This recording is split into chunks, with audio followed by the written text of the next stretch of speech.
दोस्तों, रात के इस वक्त जब चारों तरफ सन्नाटा है, जब हवा में एक अजीब सी ठंडक घुली है, मैं आपको एक ऐसी जगह ले जाना चाहता हूं जहां जाने की हिम्मत बहुत कम लोगों में होती है।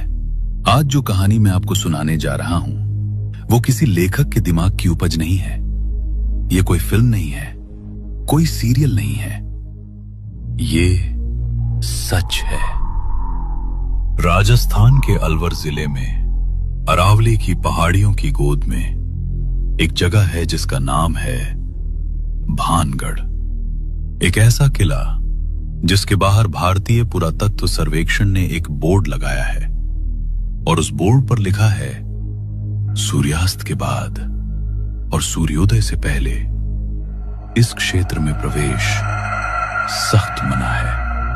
जरा सोचिए दोस्तों, एक सरकारी संस्था जो हर बात का तर्क ढूंढती है, हर चीज का वैज्ञानिक जवाब देती है, उसने भी माना कि यह जगह रात को सुरक्षित नहीं है।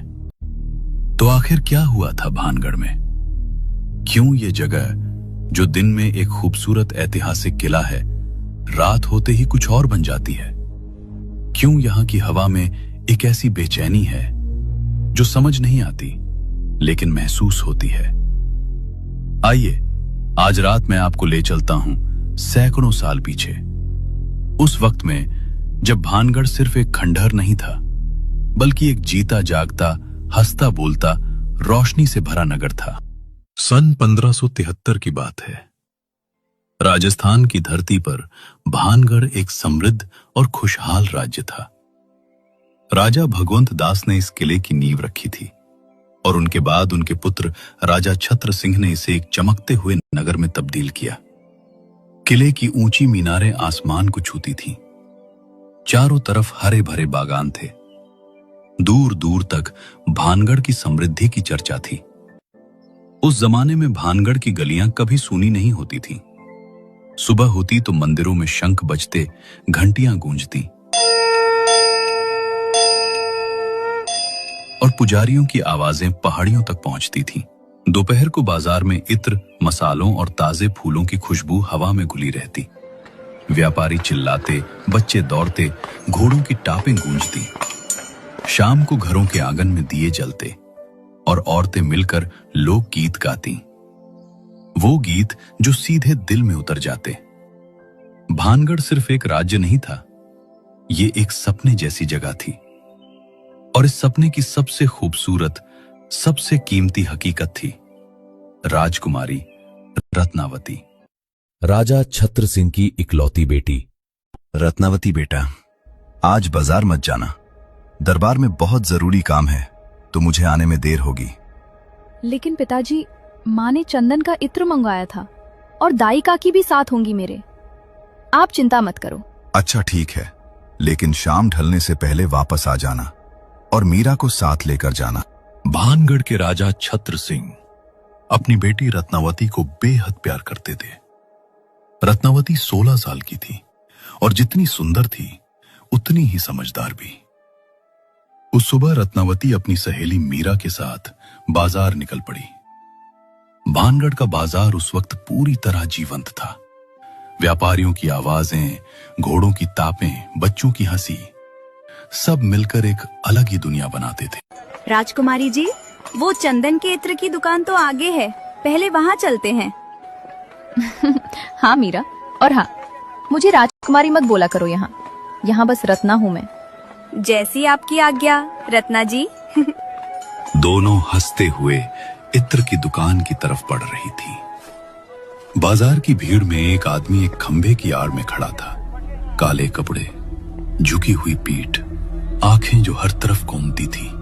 लेकिन जब रत्नावती पर टिकी तो रुक गई। ये सिंधु सेवड़ा था, भानगढ़ की पहाड़ियों की आड़ में रहने वाला तांत्रिक, जिसका नाम सुनकर लोग रास्ता बदल लेते थे। इतने सालों में इतनी सुंदर चीज नहीं देखी, ये मेरी होनी चाहिए।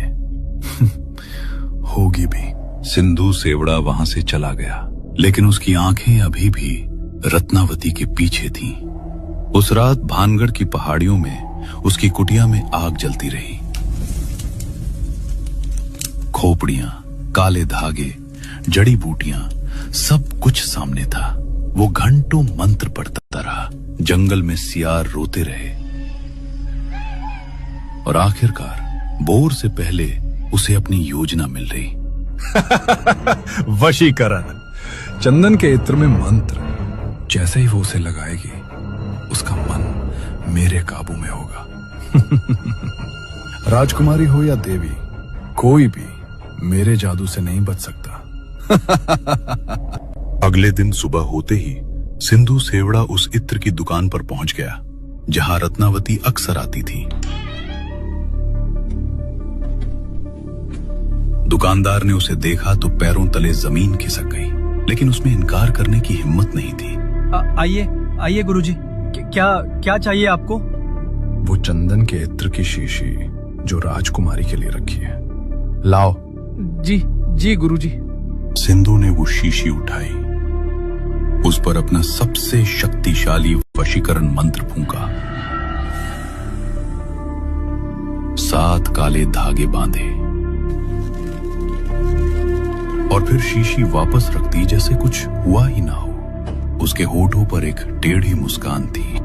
अब बस इंतजार है। सिंधु दुकान के बाहर भीड़ में छिपकर खड़ा हो गया। थोड़ी देर बाद रत्नावती और मीरा दुकान पर आई। राजकुमारी जी, वो चंदन का इत्र यहीं मिलेगा ना? हाँ मीरा, माँ ने यहीं से मंगवाया था पिछली बार। जी राजकुमारी जी, ये लीजिए। दुकानदार ने कांपते हाथों से शीशी आगे बढ़ाई। रत्नावती ने शीशी उठाई और तभी उसके चेहरे पर एक अजीब भाव आया। मीरा, ये खुशबू अजीब है। चंदन के साथ कुछ और भी है, कुछ जला हुआ सा। मीरा, इस शीशी पर काले धागे बंधे हैं, 7 काले धागे। राजकुमारी जी, ये तो काला जादू लगता है। फेंको इसे। रत्नावती ने शीशी जमीन पर दे मारी। कांच टूटा, इत्र बाहर बहा और तभी भाग्य ने एक ऐसा खेल खेला जिसकी सिंधु सेवड़ा ने कल्पना भी नहीं की थी। वो इत्र एक नुकीले पत्थर से टकराया और उछलकर सीधे उस इंसान पर जा गिरा जो भीड़ में छिपकर खड़ा था, सिंधु सेवड़ा पर। खुद अपने ही वशीकरण का इत्र उसके चेहरे और कपड़ों पर गिरा। उसने एक भयावह चीख मारी। नहीं नहीं, ये क्या हुआ? ये मेरे ऊपर नहीं। तांत्रिक का शरीर लड़खड़ाया, जैसे किसी ने भीतर से आग लगा दी हो। वो जमीन पर गिरा, हाथ पांव छटपटाने लगे। भीड़ में चीखें उठी, लोग भागे, दुकानें बंद हो गई। देखते ही देखते उस गली में सन्नाटा छा गया और तब उस जमीन पर तड़पते हुए सिंधु सेवड़ा ने अपनी आखिरी सांसों में जो कहा, वो सुनकर आसपास के बचे हुए लोगों की भी रूह कांप गई। रत्नावती, तूने आज मुझे हराया, लेकिन ये तेरी आखिरी जीत होगी। सुन मेरा शाप, इस भानगढ़ के हर इंसान की मृत्यु होगी और मरने के बाद भी उनकी आत्माओं को मोक्ष नहीं मिलेगा। ये सब यही भटकेंगे इन्हीं खंडरों में सदियों तक। जो भी यहाँ रात को आएगा वो इन आत्माओं का होकर रह जाएगा। और इतना कहते ही सिंधु सेवड़ा की सांस रुक गई। मीरा रत्नावती का हाथ थामे खड़ी थी। दोनों का रंग उड़ा हुआ था। राजकुमारी जी, ये क्या हो गया? ये श्राप क्या सच में? चलो मीरा, पिताजी को बताना होगा ये सब। रत्नावती और मीरा जल्दी से महल की तरफ चल पड़ी, लेकिन